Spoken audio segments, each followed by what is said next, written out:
Salut les 20 joueuses et 20 joueurs, bienvenue dans cette 20 jeux de vidéo. Ici Swatch et aujourd'hui je vais vous expliquer les règles de Ryozen.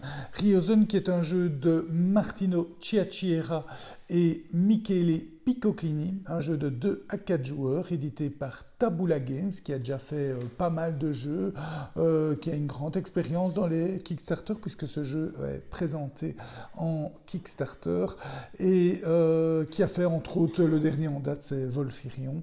Et donc c'est un jeu de 2 à 4 d'une durée de 90 minutes à partir de 12 ans. Un jeu plutôt intermédiaire, je dirais, je vais vous expliquer toutes les règles dans cette vidéo et vous allez voir en 20 minutes normalement, elles sont pliées évidemment. Si je vais dans les détails, peut-être ce sera légèrement supérieur, mais comptez plus ou moins 20 minutes pour expliquer les règles.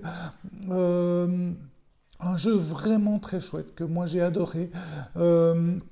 Un jeu plutôt donc intermédiaire, donc c'est pas de l'expert très profond, très difficile, plutôt facile, mais un jeu complet avec une belle variabilité, avec des mécanismes dans tous les sens qui tiennent bien la route, qui sont chouettes, des mécanismes que moi j'aime bien en tout cas, avec des capacités spéciales, pas de hasard ou quasi pas, très peu de hasard, moi je dirais aucun d'ailleurs. Et une belle variabilité des parties, vous allez voir, et pas mal de choses différentes, avec en plus des aspects un peu plus classiques du placement d'ouvriers, vous avez des jeux de majorité, des jeux de collection, mais tout ça est fait avec des ouvriers spécialisés, tout ça est vraiment bien fait, tient bien la route et donne un jeu très intéressant. Voyons ça ensemble dès maintenant. Voici donc le plateau de Ryozen avec la mise en place pour 3 joueurs. Mise en place pour 3 joueurs, ça veut dire que chaque joueur a 5 ouvriers. Vous voyez les 5 ouvriers de chaque joueur. Le plateau est recto verso, une face pour 2 joueurs, une face pour 3 et 4 joueurs. Et en plus, vous avez cette rondelle qui est mise. Donc ça, c'est pour 3-4 joueurs. Ici, j'ai fait la mise en place à 3 joueurs, ce qui veut dire que la rondelle a deux aspects clairs. À 4 joueurs, il y en a 3. Je reviendrai après de l'utilité de ça. Donc ça, c'est un petit peu les différences pour la mise en place. À 2 joueurs, vous avez 6 ouvriers de départ. Ici, vous en avez 5. Alors, le jeu se joue en 3 tours. En 3 tours, et à chacun des tours, eh bien, chaque joueur, à son tour, va placer un de ses ouvriers sur une case d'ouvrier, va réaliser l'action de l'ouvrier s'il en a une, et va réaliser l'action de l'endroit où il a mis son ouvrier. Donc sur une case libre, on peut mettre sur une des 6 des 6 quartiers autour de la maison principale, qui est très jolie, vous voyez plutôt. Elle est assez jolie, elle a de la gueule. Et donc, vous placez donc votre ouvrier sur une case libre d'un des quartiers ou sur le quartier central pour effectuer l'action de celui où vous vous placez. Donc chacun à son tour place un ouvrier. Quand tout le monde a placé ses 5 ouvriers, c'est la fin du tour. On fait les effets de fin de tour, on décompte les majorités, et puis on passe au deuxième tour de jeu. Même chose, rebelote, chacun place ses 5 ouvriers, fin de tour, etc. 3 fois de suite, et puis c'est la fin du jeu. Alors, concrètement, quand on place un ouvrier, on peut le placer sur une des cases actions. Il y a certaines cases actions qui ont un coût. Donc il y a 3 ressources dans les jeux, vous le voyez ici. Vous avez les pièces, vous avez les parchemins et vous avez les lampes. Ce sont les 3 ressources du jeu. Et donc, quand vous placez votre ouvrier sur des cases comme ceci, ben, c'est gratuit. Quand c'est sur une case comme ici, ben, c'est un parchemin, une lampe ou une pièce, etc. Donc, vous payez le coût en ressources de votre emplacement et vous mettez votre ouvrier soit face visible, soit face cachée. Si vous le mettez face visible et qu'il a un effet, ici l'ouvrier n'a pas d'effet, mais vous voyez par exemple ici un ouvrier avec un effet, eh bien, vous réalisez son effet. S'il n'a pas d'effet, ben, vous ne réalisez pas. Et si vous le placez face cachée, vous ne réalisez pas son effet et en plus, vous payez une pièce. Alors pourquoi est-ce qu'on on placerait face cachée alors qu'il coûte une pièce, tandis que face visible, on peut réaliser son effet et il ne coûte pas de pièce? Eh bien, c'est principalement pour le jeu des majorités. À la fin d'un tour de jeu, quand tout le monde a placé ses ouvriers, eh bien, on va compter par quartier celui qui a le plus d'influence. Et chaque ouvrier vaut pour 1 point d'influence, et les ouvriers placés face cachée valent pour 2 points d'influence. Donc ça, c'est l'intérêt de les placer face cachée. Donc, quand je place mon ouvrier, je le place soit de face visible, soit de face cachée, je paye le coût éventuellement de l'emplacement où je place mon ouvrier. Si je le place face cachée, je paye une pièce et je ne reçois pas le bénéfice de mon ouvrier. Si je le place face visible, je ne paye pas de pièce et je reçois l'effet de l'ouvrier éventuel. Là, on commence le jeu avec 5 ouvriers, 4 sont des apprentis sans aucun effet et 1 est le combattant avec un effet. J'y reviendrai plus tard pour vous expliquer l'effet du combattant. Donc je place mon ouvrier et ensuite je réalise l'action du quartier. Alors, on peut voir ensemble les actions de chaque quartier. Donc, le premier quartier ici, il permet de gagner une ressource bleue, donc ici une lampe, et de défausser une carte événement. Alors ça, c'est assez déjà sympa, c'est le premier effet du premier quartier est déjà sympa, vous allez voir, puisque en début de tour, à chaque tour, vous allez avoir 4 événements disponibles, enfin en fonction du nombre de joueurs, vous allez avoir plusieurs événements disponibles pour ce tour en cours. Quand tout le monde aura placé tous ses ouvriers, tous les événements qui seront là auront lieu. Ce sont des événements négatifs, qui ont un effet négatif sur les joueurs. Donc, par exemple, celui-ci, on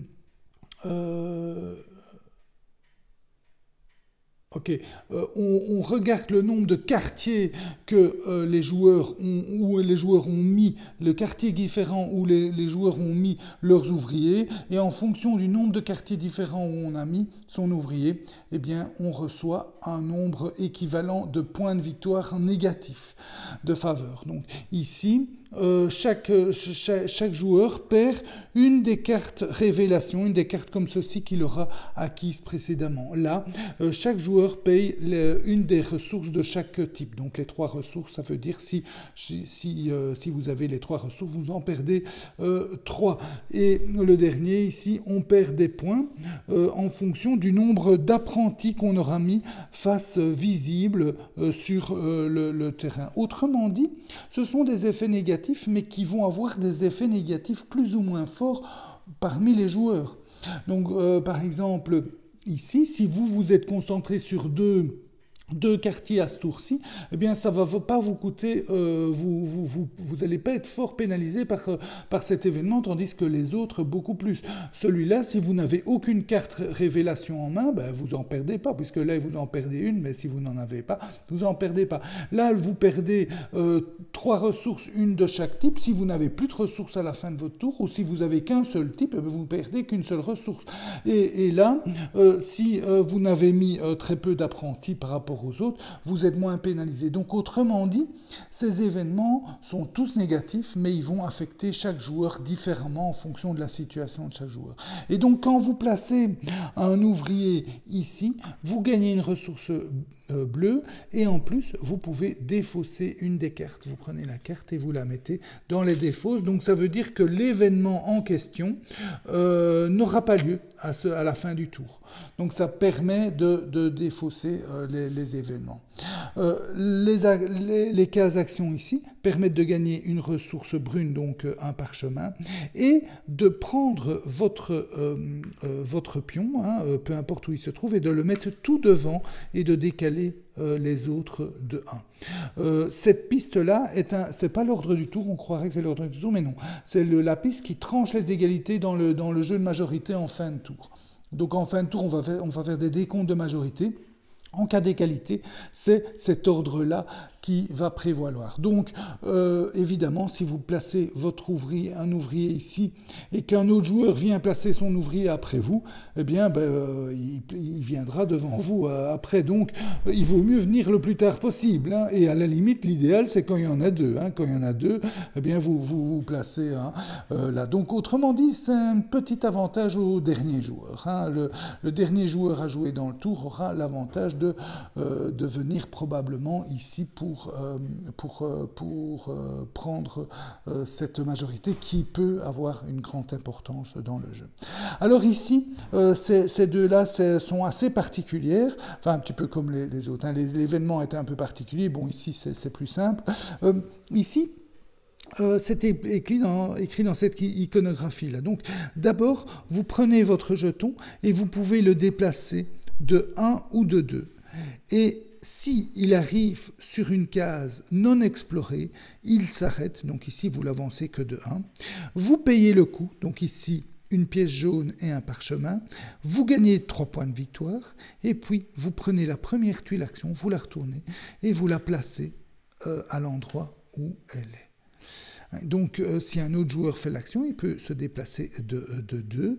Il arrive ici, il paye 2 pièces et une lampe. Il gagne 5 points de victoire. Il prend ceci et il le place là. Si le vert fait cette action, il ne sait pas, en se déplaçant de 1 ou de 2, arriver sur une case non explorée. Donc là, il sait juste se déplacer de 2. Et il n'y a rien qui se passe d'autre. Donc il faut essayer de suivre le rythme. Soit vous vous dites, je ne m'arrête pas là, et tant pis, je ne fais jamais cette action, mais si vous voulez la faire, il ne faut pas perdre le rythme par rapport aux autres. Ça, c'est cette action-ci. Cette action-là permet de déplacer imaginons mon ouvrier soit là, votre ouvrier de 1, et puis de réaliser l'action d'une des tuiles actions où se trouve votre ouvrier ou derrière. Donc, ça sera des actions supplémentaires, ces tuiles-ci. Donc, vous allez avoir une possibilité de réaliser une action supplémentaire en allant ici. Et c'est quoi les actions supplémentaires? Par exemple, ici, c'est de pouvoir retourner un de vos ouvriers face cachée pour que son influence vale double sans devoir payer la pièce qui est là. Ici, ça permet d'échanger la place entre deux ouvriers, entre vous et un autre, par exemple. Celle-ci, par exemple, c'est quoi? Celle-ci, elle va vous faire gagner 2 lampes bleues. Et celle-là, qu'est-ce qu'elle va faire? Celle-là, elle va vous faire gagner 1 point de victoire par carte, comme ceci que vous avez. J'y arrive quand j'arriverai avec ces cartes. Donc, quand vous faites cette action-là, vous explorez, vous allez payer pour aller rechercher la carte suivante et la mettre là. Et quand vous allez faire celle-là, vous allez avancer de 1 et vous allez réaliser une des actions qui sont là. Ça, c'est gagner 2 sous, etc. C'est comme ça que ça marche.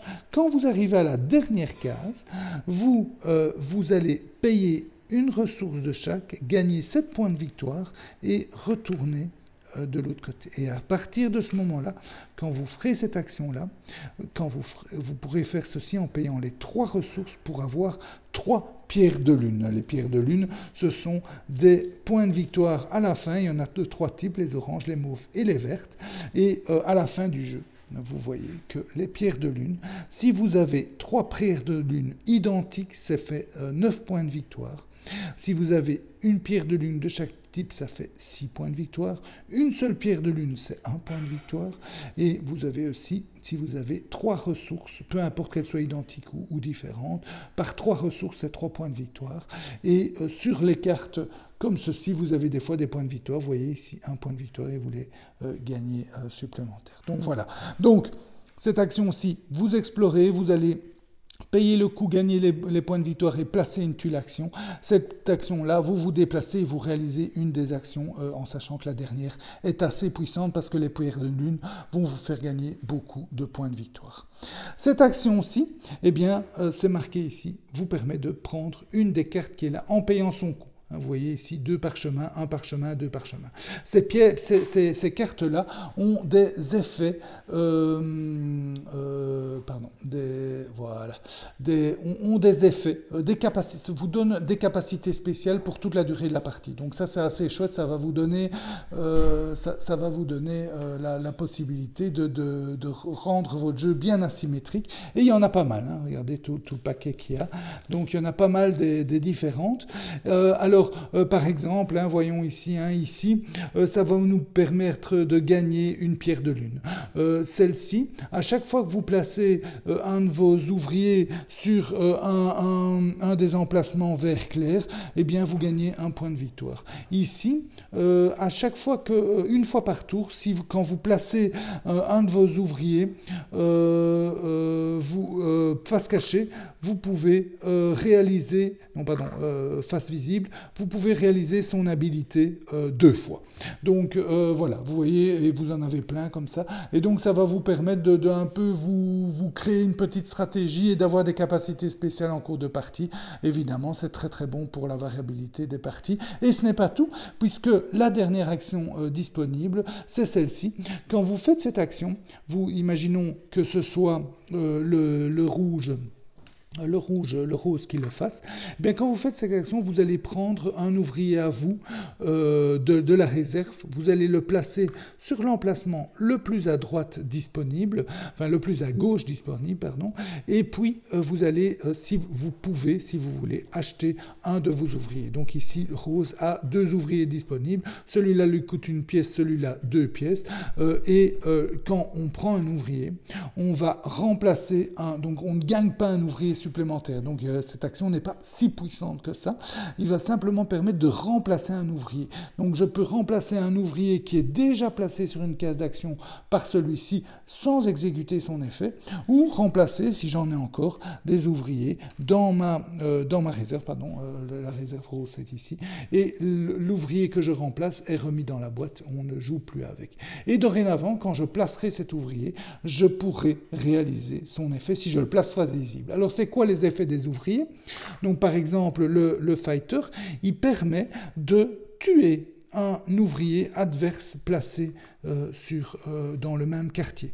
Donc en fait, si l'ouvrier est placé face cachée, il vaut donc 2 points d'influence. Le tuer veut dire le replacer face visible. S'il est placé face visible, je le mets dans la tour.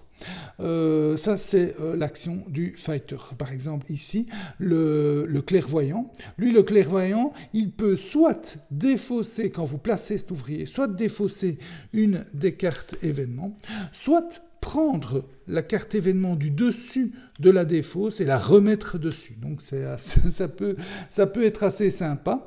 Vous avez l'archer, lui, il tire un peu, il est un peu comme lui, il tue un autre ouvrier, mais en face, donc là. Vous avez ici le philosophe, lui, vous permet de prendre une carte comme ceci. Et vous avez ici le marchand qui permet de gagner des ressources. Donc ici, une ressource de chaque camp. Il est assez puissant, le marchand. Donc voilà, ça c'est l'action d'aller prendre un ouvrier. Donc voilà, chacun... Ah oui, alors j'allais oublier évidemment le centre. Quand vous placez un ouvrier ici, vous avez le choix entre 2 actions. Je vais vous montrer. Donc, soit vous prenez une ressource au choix, une des 3 ressources, le parchemin, la pièce ou la lampe, soit, donc imaginons que c'est comme ça, soit, et après, vous tournez d'un cran, vous voyez ici, vous tournez d'un cran la pagode. Ça, c'est la première action. La deuxième action que vous pouvez faire, c'est en payant une pièce, réaliser une des actions des 2 endroits clairs. Donc vous avez un endroit clair ici. Donc si je veux réaliser cette action-ci, en mettant un ouvrier ici, je paye une lampe et je peux réaliser une action là ou une action là. Ça, ce sont les 2 endroits clairs. Évidemment, c'est intéressant à partir du moment où les 3 emplacements sont remplis et donc vous ne savez plus réaliser cette action, mais vous voulez absolument la réaliser. Eh bien, vous pouvez faire ça, si évidemment il est dans l'endroit clair. Donc vous placez un ouvrier, vous payez une lampe, vous pouvez réaliser l'action d'un des deux endroits clairs autour de la pagode, et puis vous tournez d'un cran la pagode. Voilà, ça c'est les deux actions que vous pouvez faire en plaçant un ouvrier là. Quand un de vos ouvriers est tué et va au centre, vous ne réalisez pas l'action. Mais par contre, à la fin du jeu de majorité, vous allez gagner des points de victoire. Mais j'y reviens tout de suite maintenant quand je parle du jeu des majorités. Donc après, quand tout le monde a placé son ouvrier, ses 5 ouvriers sur le plateau, eh bien, on fait le décompte des majorités avant la fin du round. Donc d'abord, on commence la fin, c'est l'étape de nuit. Hein, donc on commence l'étape de nuit par réaliser les effets des événements encore en place, puis on les défausse, on les met dans la défausse et on en retire de nouveau. Et chaque personne, chaque joueur qui a un ouvrier là, gagne ce qu'il est marqué ici. Donc ici, c'est 4 points de victoire, donc on avance les points de victoire. Et puis, on regarde la majorité. Donc ici, chacun a un point d'influence. Si bleu était comme ça, 2 a 2 points d'influence, donc c'est bleu qui gagne la majorité. Celui qui gagne la majorité gagne une pierre de lune orange. Donc une pierre de lune orange, il prend la pierre de lune orange et ça lui fait donc des points de victoire à la fin du jeu, puisque je vous avais dit, 3 pierres de lune les mêmes gagnent 9 points de victoire, ou une pierre de lune de chaque, c'est 6 points de victoire. Donc ça, c'est l'effet quand vous gagnez la majorité. N'oubliez pas qu'en cas d'égalité, on regarde entre bleu et vert qui est le premier, c'est bleu. Donc c'est bleu qui gagne ici et c'est lui qui gagne la pierre de lune. Mais les deux, puisqu'ils sont présents, gagnent les 4 points de victoire. Et c'est juste être présent. Donc si il y avait deux bleus ici, ils gagnent la majorité, mais ils gagnent que 4 points de victoire. Ils ne gagnent pas 4 points de victoire par ouvrier. Ici, eh bien, même chose, on gagne 2 points de victoire pour chacun qui est présent, et celui qui est en majoritaire gagne une pierre de lune orange. Ici, eh bien, chaque joueur présent gagne un parchemin, et celui qui est majoritaire gagne une pierre de lune verte. Ici, celui qui est majoritaire prend une ressource au choix et gagne la pierre de lune verte. Ici, chaque présent gagne une ressource bleue, et le majoritaire gagne la pierre de lune mauve. Et là, chaque joueur présent gagne une pièce, et le majoritaire gagne la pierre de lune mauve. Ensuite, on vient ici, et pour le décompte ici, on regarde ici, c'est 2 points de victoire par ouvrier présent, et celui qui est le plus devient premier joueur, qui n'est pas vraiment un avantage, hein, donc être premier joueur, puisque surtout le premier joueur va avoir du mal à venir briser les égalités ici, puisque quand il placera son ouvrier, il sait que les autres joueurs pourront venir après lui, donc c'est pas nécessairement un avantage. Bien sûr, il a l'avantage d'avoir plus d'espace ouvrier disponible pour réaliser ses actions par rapport aux autres joueurs. Et voilà, et à la fin du jeu, on fait le décompte en fonction des pierres de lune, des ressources qui nous restent et des cartes révélation comme ceci. Et c'est celui qui a le plus de points de victoire qui l'emporte. Donc vous voyez, vous avez l'explication du jeu, vous connaissez tout du jeu. Et voilà, c'était donc l'explication des règles de Ryozen, donc un jeu que moi j'ai vraiment adoré. Donc c'est un jeu quand même pas trop lourd, assez léger, vous voyez, qui s'explique en 20 minutes, vous pouvez jouer avec des joueurs occasionnels sans problème, et pourtant très profond et très varié. Donc vous avez ces cartes capacités que vous allez pouvoir gagner et pouvoir travailler dessus, les optimiser. Vous allez avoir des ouvriers spécialisés que vous allez pouvoir acquérir, qui vont vous donner des pouvoirs spéciaux, qui vont aussi pouvoir vous avantager dans la partie. Vous avez cet aspect majorité collection, vous avez des nouvelles actions qui vont venir dans le jeu, qui vont vous permettre de réaliser d'autres actions, et vous avez ce jeu de majorité, vous avez ce jeu de collection, 7 tours au milieu qui permettent des possibilités différentes lorsque les actions sont remplies et que vous voulez quand même réaliser les mêmes actions. Voilà, un jeu assez complet, très varié et assez stratégique et sans hasard, vous avez vu, vraiment pas de hasard. Donc un jeu vraiment très très intéressant que moi j'ai adoré et que je vous conseille. Voilà, j'espère que cette dégustation et cette explication des règles vous a plu. Si vous aimez, n'hésitez pas à vous abonner à la chaîne et à faire un petit plus sur cette vidéo. Et je vous souhaite de bien vous amuser. Alors santé, hein, oui, j'allais oublier le plus important, santé. Hein, et à bientôt.